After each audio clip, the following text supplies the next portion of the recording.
नवरात्र का समय चल रहा है। इसी सिलसिले को जारी रखते हुए आज हम बात करेंगे एक मशहूर सिंगर शुभम भास्कर से। शुभम भास्कर बिहार के हर कोने में जाकर भजन गाते हैं और बहुत सारे लोगों का प्यार भी पाते हैं। शुभम जी, आपका बहुत बहुत धन्यवाद पहले तो हमारे चैनल में आने के लिए। और शुरुआत करते हैं शुभम की, ये भजन के तरफ जो अट्रैक्शन है आपका, ये कब से हुआ? एक्चुअली मेरे पिताजी बचपन से ही, मैं जब छोटा था, पिताजी का इसमें बहुत ज़्यादा रुचि रहा और जितना भी कार्यक्रम होता था पिताजी छोटे बड़े कार्यक्रम को ऑर्गेनाइज करते थे। उसी में आते जाते माता रानी के चरणों में जाते जाते भजन गाते गाते जिसमें रुचि लगा और रुचि और भक्तों का प्यार इतना सारा मिला कि आज आप लोगों के बीच में इतना सारा प्यार मिलता है। सबके बीच में हूँ, भजन गाता हूँ और माता रानी की कृपा से अच्छा सब कुछ चल रहा है। पारिवारिक पृष्ठभूमि आपकी कैसे रही? सिंगिंग में थे परिवार के लोग? सिंगिंग में ऐसे पापा पैसे से शिक्षक थे और कार्यक्रम उनका संगत उनके जो बड़े भैया हैं श्री हेमंत दुबे जी, आज झारखंड में हमारे वहाँ पे झारखंड में आप मान के चलिए कि टॉप मोस्ट पहले स्थान में उन लोगों का नाम आता है कार्यक्रम के रेशियो में, और कार्यक्रम भी बहुत अच्छा उन लोगों का होता है। तो शुरू से उन लोगों का मंडली चलता था, पापा का उसी में परिचय हर जगह बनता गया। पापा कार्यक्रम करते गए और साथ में मैं भी जाता था, आते जाते हो गया। सुना जाता है कि आप 5-6 साल की उम्र से ही गाते हैं। जी। तो 5 साल की उम्र में क्या गाया था आपने? कुछ गाकर दर्शकों को सुनाइए इस चैत्र नवरात्र में। हाँ, उस वक्त एक भजन था जो मैं सबसे पहला भजन मैंने गाया था, वो एक हिंदी भजन था। तेरे दर पे ओ मेरी मैया तेरे दीवाने आए हैं, तेरे दर पे ओ मेरी मैया तेरे दीवाने आए हैं, भर दे झोली मैया भोली बिगड़ी बनाने आए हैं, तेरे दर पे ओ मेरी मैया तेरे दीवाने आए हैं। इस भजन से मैंने शुरुआत किया था और भक्तों का बहुत ज़्यादा प्यार मिला इसमें, और इसी भजन से मैंने शुरुआत किया और बहुत दिन तक मैंने इस भजन को गाया। ये भजन कहाँ कहाँ गाया? उस समय ही स्टेज प्रोग्राम शुरू कर दिया था आपने कि एक लिमिटेड एरिया में गाया? पहला मैंने, ये तो मेरे साथ में ईश्वर की कृपा रही और करिश्मा ऐसा हुआ कि मैंने पहला भजन ये गाया और दूसरे दिन से ही एक हमारे अंकल है, मैं उनका नाम बताना चाहूँगा, श्री रंजीत रजक जी, वो पैड ऑक्टोपैड पे वो पापा के मंडली में पैड बजाते, अभी भी बजाते, साथ है सब कोई। तो उन्होंने मुझे उस टाइम नोटिस किया, तो बच्चा अच्छा गा रहा, तो वो जिस ग्रुप में पहले से इन्वॉल्व थे वहाँ उन्होंने मुझे परिचय कराया और धीरे धीरे लोग जानते गए, भक्तों का प्यार मिला जी सभी का। पढ़ाई लिखाई कहाँ से हुई आपकी? पढ़ाई लिखाई मेरी हुई वही कल्याणपुर, मेरा गांव से मैं बिलोंग करता हूँ, धनबाद डिस्ट्रिक्ट है अपना। वहीं पर पापा का अपना स्कूल था, पापा शिक्षक थे, उसी स्कूल से मैंने किया। उसके बाद फिर धीरे धीरे बोकारो से कॉलेज किया और बोकारो से फिर अपना ग्रेजुएशन बोकारो से ही कंप्लीट हुआ। जी, देखिए आपकी जो लाइन है सिंगर बनने की जी, इसमें शुरुआत से ही देखा गया है कि बहुत सारे लोग स्ट्रगलर होते हैं या स्ट्रगलर ही रह जाते हैं, एक मुकाम नहीं हासिल होता है। क्योंकि आपको तो लोग अब जानने भी लगे हैं, लोग आपको ज़्यादा कॉल करते हैं, आपको बुलाते हैं, आप वहाँ गाते भी हैं।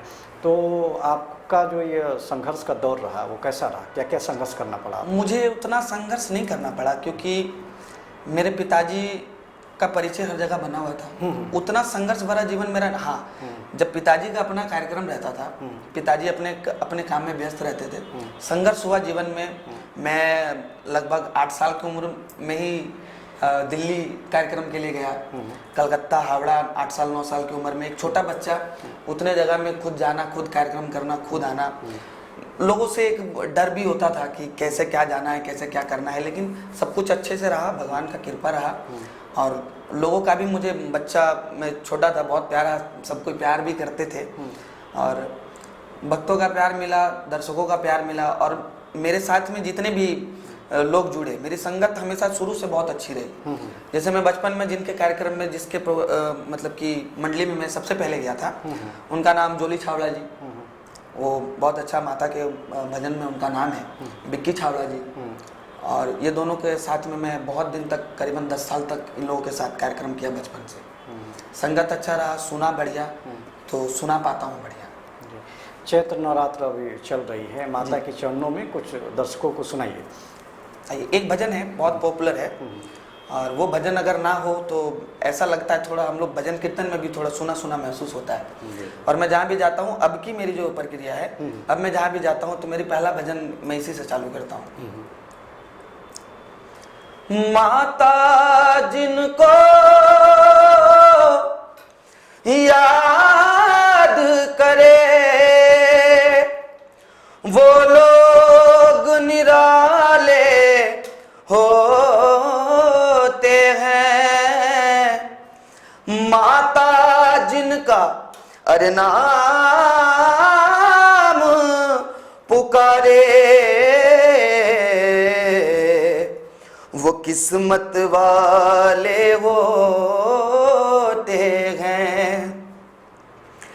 चलो बुलावा आया है, माता ने बुलाया है, हो चलो बुलावा आया है, माता ने बुलाया है, हो ऊंचे पर्वत पे रानी माँ ने दरबार लगाया है। चलो बुलावा आया है, माता ने बुलाया है।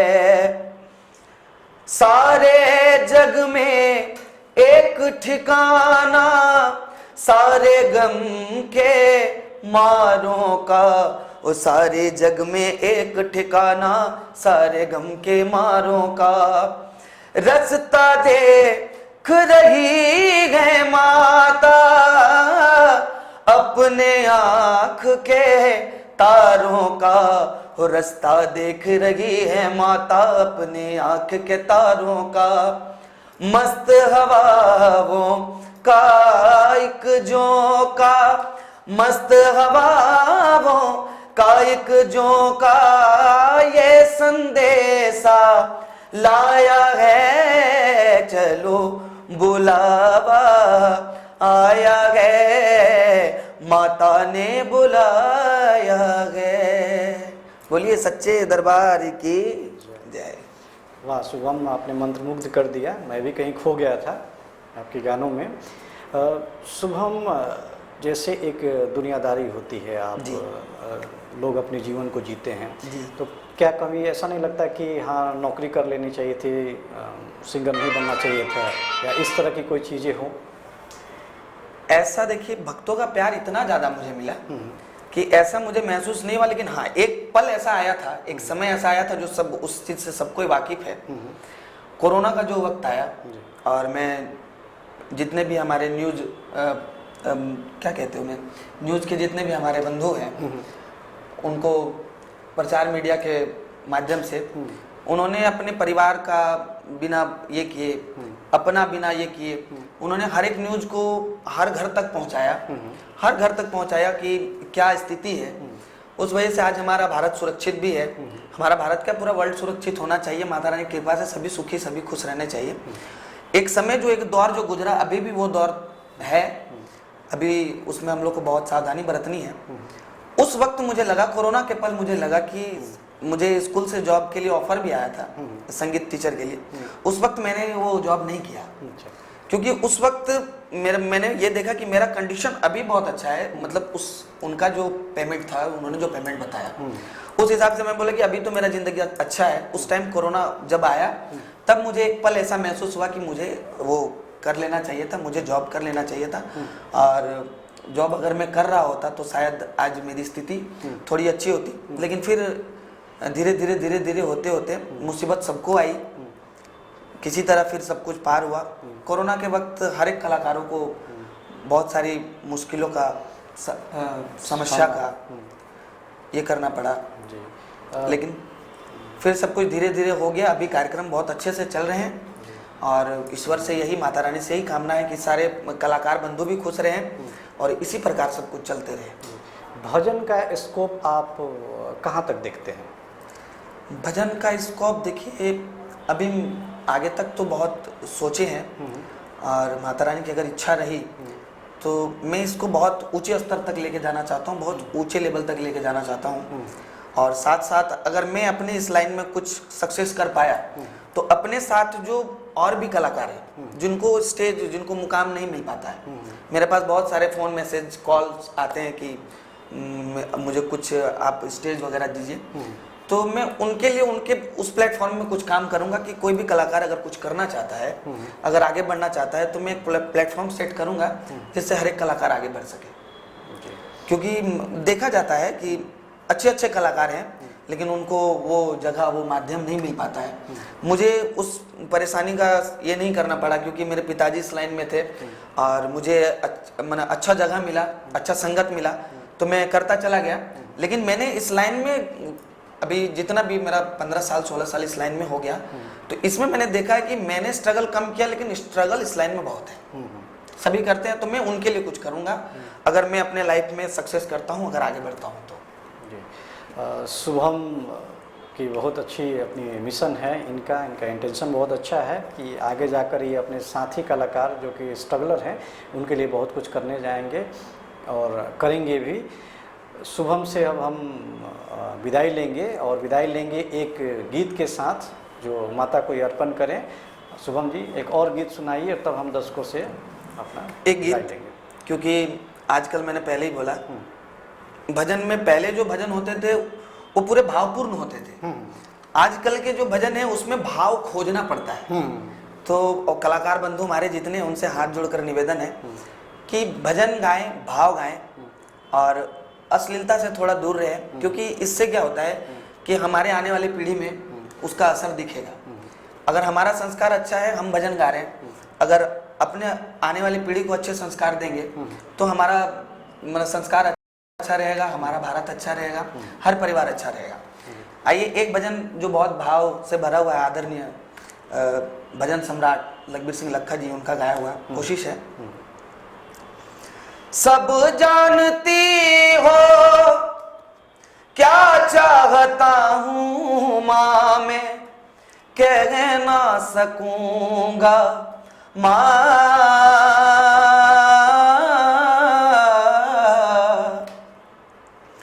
इतना समझ लो माँ के बिना मैं अब रह ना सकूंगा, कब तक करूं मैं इंतजार माँ,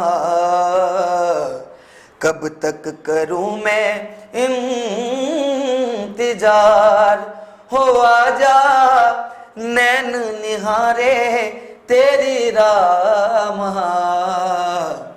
तुझको पुकारे तेरा लाल माँ, तुझको पुकारे तेरा लाल।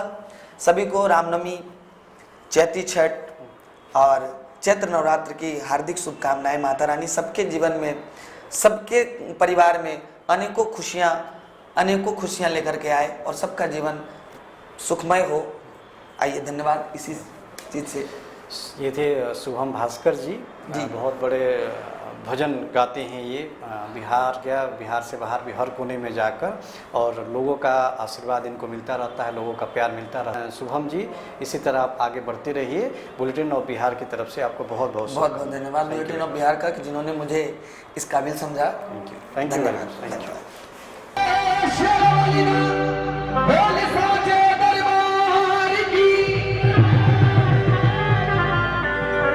आप लोगों से लेकिन ये उम्मीद नहीं थी मुझे।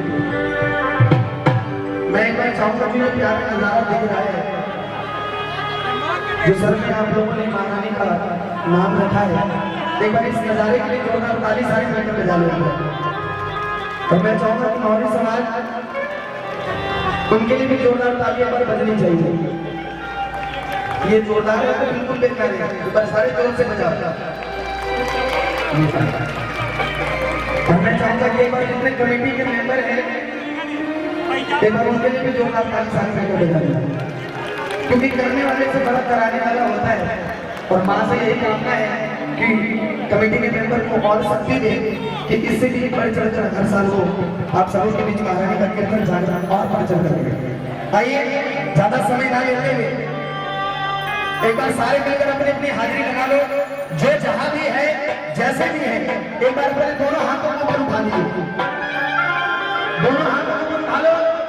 देखो जो हाथ नहीं उठाएगा उसको उसके बगल वाले की कसम है। हाँ जरा हाथ उठा लो सीधे, बजाना लगाना एक बार। बोल सच्चे दरबार की, बोलिए दुर्गे महारानी की, बोलिए मथुरा सिंह मैया की। अब आप लोगों से एक मेरा छोटा सा सवाल है, बिल्कुल छोटा सा। इस दुनिया में सबसे बड़े भगवान कौन? विष्णु भगवान। इस दुनिया में सबसे बड़े भगवान कौन? जी कोई तो बताइए, इस दुनिया में सबसे बड़े भगवान कौन? माता पिता। एक बार दीदी के लिए जोरदार ताली बजाइए। मेरा मानना है इस दुनिया में केवल दो प्रकार के भगवान होते हैं, पहले वो जिनको हमने बनाया, दूसरे वो जिन्होंने हमें बनाया। एक बार अपने माता जी पिताजी के लंबे उम्र के लिए लंबा हाथ उठा लीजिए। अगर अपने माता जी पिताजी के लिए हाथ नहीं उठा सकते तो ये हाथ पाँव आपके लिए बेकार है। एक बार उठा लीजिए और जोरदार जयकार। बोलिए अपने जन्म देने वाले माता पिता की। ये जयकार मैंने क्यों लगवाई? इसलिए लगवाई क्योंकि वो इंसान इंसान नहीं है जिसमें स्वाभिमान नहीं है, वो इंसान नहीं है जिसमें स्वाभिमान नहीं है, और वो गीत नहीं है जिसमें तान नहीं है। और पत्थर की मूर्तियों को पूजने वालों अपनी माँ बाप की सेवा करो, क्योंकि उनसे बढ़कर इस धरती पर कोई भगवान नहीं है, कोई भगवान नहीं। ताली बजाना हो तो जोर से बजाइए। आइए ज्यादा समय नहीं लूंगा और मैं सबको बार बार ताली बजाने के लिए भी नहीं कहूंगा, क्योंकि किसी भी ग्रंथ में नहीं लिखा हुआ है कि आप भजन में जाइए तो आप ताली बजाइए। आपकी इच्छा करे, अगर आपको लगे कि महारानी ने आपके अंदर वो शक्ति दी है कि आप ताली बजा के मां की सेवा कर सकते हैं तो आप ताली बजाइए, वरना कोई बात नहीं, प्यार से हमारे भजन को सुनिए। और मुझे खुद में कॉन्फिडेंस है, मैं कलाकार अच्छा हूँ और माल अच्छा होता है तो मार्केट में खुद बिकता है, विज्ञापन की कोई जरूरत नहीं होती। आइए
कलाकारी की भाषा में अहिर भैरव कहते हैं कि सारे बाबा ने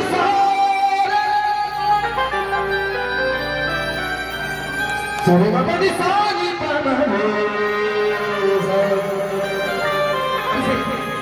थोड़ा स्वरांश से भैरव करे, ध्यान देंगे थोड़ा कि सारे बाबा ने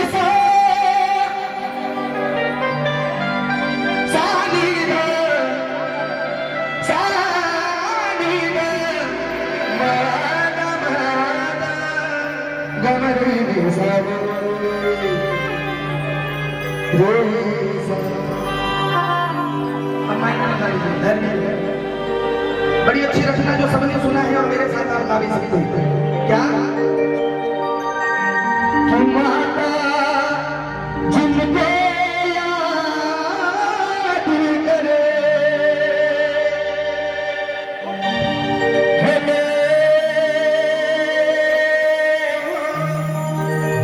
निराले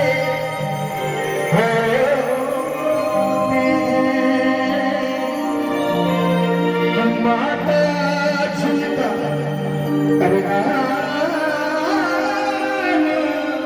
पुकारे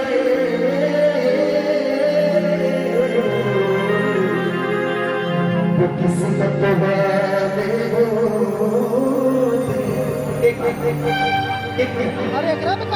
आज सारा दुनिया अपने घर पर सोया है। माँ जगत जननी माँ दुर्गा जिन्होंने पूरे ब्रह्मांड को बनाया, आज उनके चरणों में उनके सामने बैठ के आप उनका भजन कीर्तन कर रहे हैं। कितने भक्तों को ऐसा लग रहा है कि हम किस्मत वाले हैं तो हमें ये मौका मिला। माँ के दरबार में बैठकर जो अपने आप को किस्मत वाला समझता है, जरा हाथ पर उठा लो, सीधे हाथ पर उठा लो। जो महारानी पर माँ मथुरा सेनी पर माँ दुर्गा पर जितना भरोसा करता है, अगर मथुरा सेनी माँ पर भरोसा है तो जरा हाथ उठाओ और ताली बजा के गाओ और कहो क्या, चलो बुलावा आया है, चलो बुलावा आया है, चलो बुलावा आया है, चलो बुलावा आया है। मुझे लगता है सर कि आवाज और जोर आ सकती है, आवाज और जोर आ सकती है। एक बार सारे मिलकर हाथ उठाए से ऊपर सीधे, चलो बुलावा आया है, चलो बुलावा आया है, चलो बुलावा आया है, चलो बुलावा आया है।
हवा आई झोंका मस्त हवा आई झोंका ये संदेशा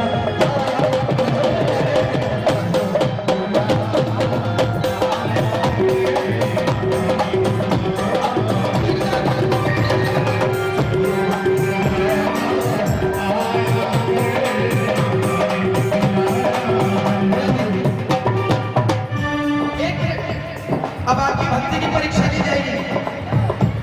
जरा प्रेम से बोलो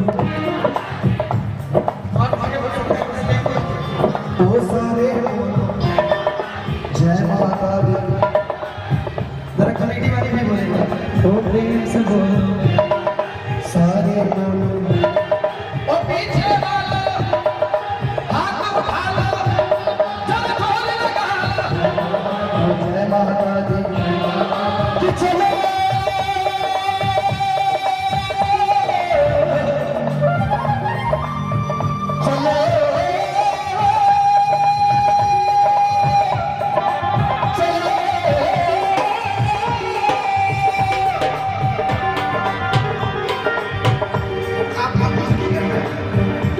आपको बस प्यार से कहना है जब प्रेम से बोलो सारे बोलो ओ जय माता। सच्ची बात बता रहा हूँ पूरे देश दुनिया घूम कर आ गया लेकिन ऐसा नजारा पहली बार देख रहा हूँ। एक बार अपने लिए दूल्हा उठा दिया और अगर माँ का चेहरा माँ का मुखड़ा आप लोगों को अच्छा लग रहा है तो माँ के लिए हाथ पर उठा सीधे ताली बजा के चलो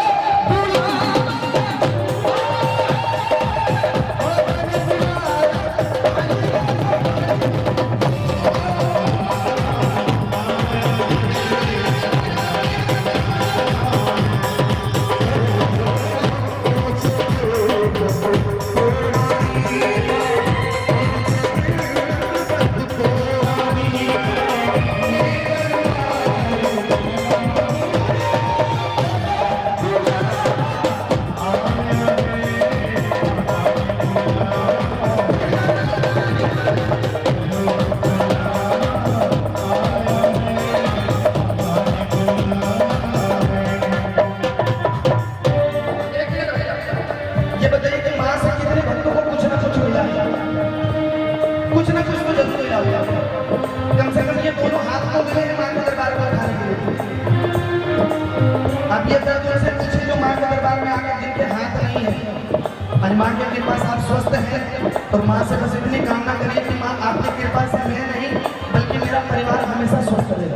एक बार इस मां से कामना करो जरा हाथ पर भावे से सीधे ताली लगा के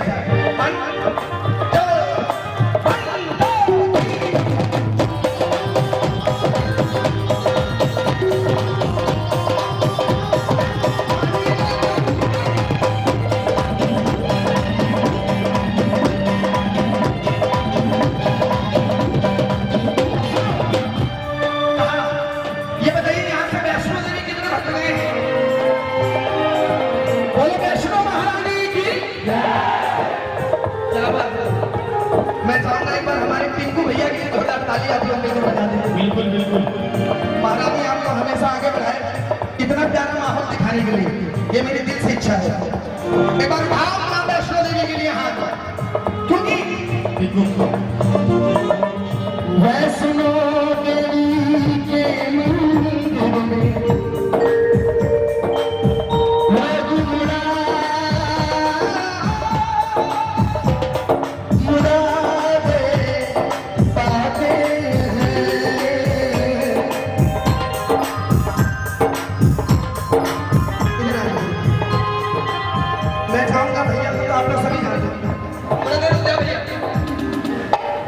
भैया को आप सभी जानते होंगे। एक बार भैया के लिए जोरदार ताली आप लोग बजा दिया क्योंकि आज अगर मैं यहाँ पर खड़ा हूँ तो भैया के देना और कमेटी वाले के देने पर कमेटी वालों के लिए भी जोरदार ताली बजा बिल्कुल। और एक बार आप लोग भी अपने लिए ताली बजा दो कि मैं इतना सारा बात बोल रहा हूँ। जय माता रानी आप पर कृपा बरसाए। एक बार जरा हाथ उठाओ सीधे कि वैष्णो देवी के मंदिर में लोग मुरादे पाते रोते रोते आते हैं कौन परमार के दरबार से मुस्कुराहट लेकर जाना चाहता है? जरा भाग रोते रोते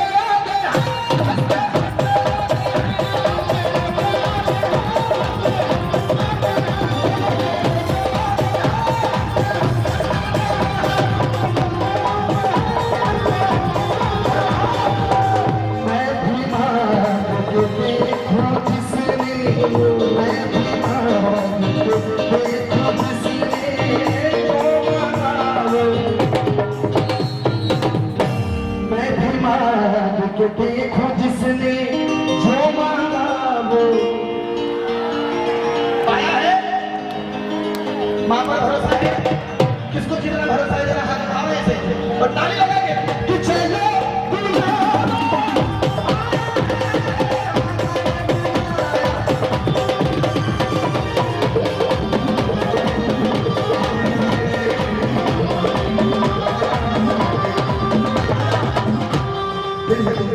जरा प्रेम से बोलो सारे बोलो जरा हाथ उठा लो जय माता दी जय माता दी कहते जाओ आगे जाने वालों को जय माता दी कहते जाओ आगे जाने वालों को चलते जाओ पुण्य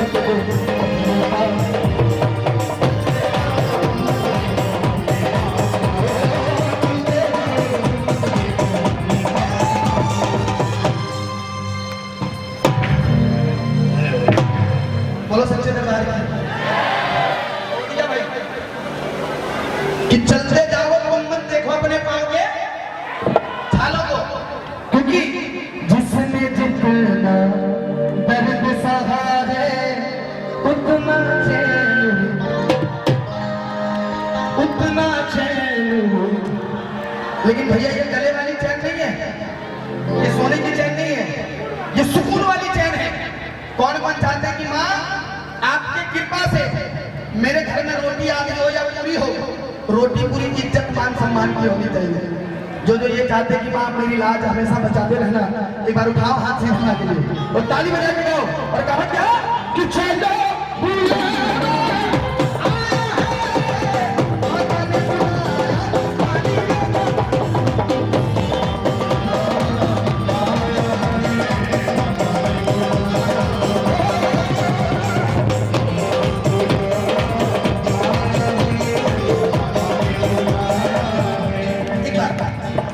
मैं चाहूंगा कि संसार की जितनी भी माँ है, मेरी माँ हो आपकी माँ हो किसी की भी माँ हो, इस संसार में जितनी भी माँ है एक बार उन माँ के लिए जोरदार ताली सारी एक निसहा माँ जो वैष्णो के दरबार पहुंची जिनको कोई संतान नहीं थी, उसने माँ से बड़ी अर्जी लगाई और माँ से कहा क्या मैं भी तू माँ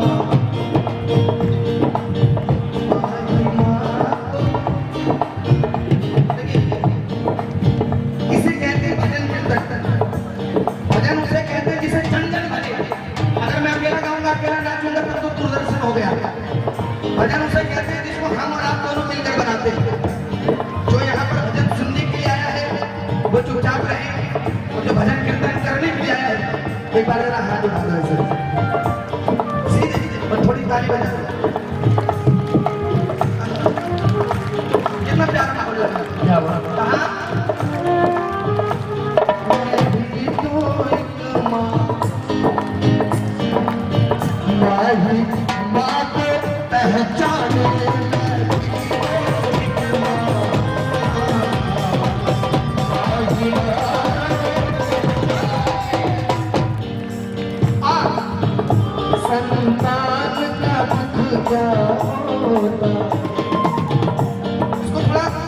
कलाकारी की भाषा में मजा ले थोड़ा सा। वो संतान का दुख क्या होता है और भला ये क्या जाने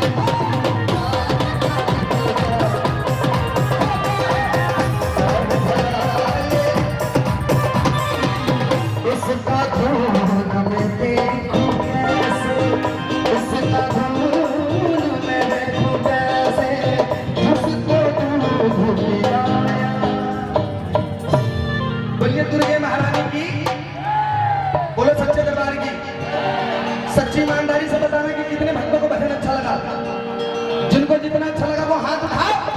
और जिनको नहीं अच्छा लगा वो भी हाथ उठाओ। दादाजी आप भी हाथ उठा दो, हाथ जोड़कर विनती है। उठा दे भाई, सीधे हाथ उठाओ, क्योंकि जो इनके दरबार पर मांगता है उसे किसी के आगे मांगने की जरूरत नहीं पड़ती। सीधे हाथ उठाओ और भाई साहब